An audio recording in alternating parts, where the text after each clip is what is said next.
रायजोफोर जोङो खोनानो मोन्दों मैया 13 तारिख बैदि दाननिनो मे दाननि 13 तारिख बेवहाय कर्नाटका बेंगलरावहाय जोंनि बर' हारिनि सासे लाइमोना फासि नांनानै थैदों होननानैहाय जों खोनानाय बायदिब्ला बे आइजोआ गुबुन हारिनि सासे हौवा राभाखौहाय मोजां मोनदोंमोन आरो बे आइजोनि देहायावहाय 3 दाननि गोर्बोगुथि दङमोन होननानैहाय जों खोनानो मोनदों। जोंनि बर' हारिनि लाइमोन सिख्लाफ्रा गुबुन हारिखौहाय मानो इसेबां मोजां मोनो?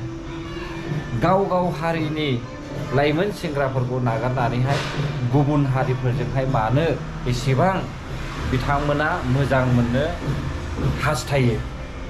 जों नुनो मोनदों गोबां समावनो गुबुन हारिनि लाइमोन सेंग्राफ्रा जोंनि बर' हारिनि सिख्लाफोरखौहाय गाज्रि खालामनानैहाय बेफोरबायदि नागारनाय, बुथारखोमानाय, बहाबा फासि होनायखौ नुनो मोनदों। हयथ' जानो हागौ बै आइजोखौबो बे सेंग्रायानो माबा मोनसे खालामदों खोमा होननानैहाय आं सानदों रायजोफोर। स' रायजोफोर दिनै जोंनि बर' हारिनि लाइमोन सिख्लाफ्रा बुजिनो रोङा। इसिबां ससियेल मिडियायाव होबाय, मोखां बिजाबनि गेजेरजों नुनो मोनो, दिनै गाबोन नुयि गैया। जेरावबो बुथारजानाय, जेरावबो गारखोमाजानाय, जेरावबो नागारजानायखौ जों नुनो मोनो।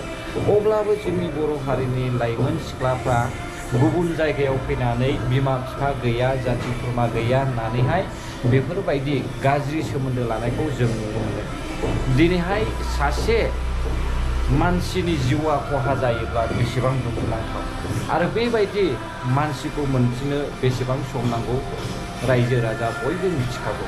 बेनिखायनो गावनि जिउखौहाय फोजोबनानै लायालासे नोंथांमोना माबा मोनसे सलुसन खालामनानै लायोब्ला मोजां जागोन होननानैहाय आं सानो। दिनै गोबांथार बर' लाइमोन सिख्लाफ्रा गुबुन हारिजोंहाय मोजां मोनलायनानै बुथारजाबाय, सोरबाया फासि होजाबाय, सोरबाया लायालासिनो ओरैनो गारजाबाय। लायाखैमोनब्लाबो मानो बेफोरबायदि फासि नांनानै गावखौहाय सुइसाइड खालामनांगौ? बेयो मोजां नङा होननानै आं सानदों। स' रायजोफोर भिडिअ'आ बेसेखिनियानो। नोंथांमोनाबो भिडिअ'खौ हाजासे शेयार खालामना हो, जाहाथे भिडिअ'आ बयनिबो सिगाङाव सहैनो हायो आरो बाथ्राखौ नायनानै बुजिनाय बायदि। गोजोन्थों। बर' हारि जै जाथों, जै बर' हारि।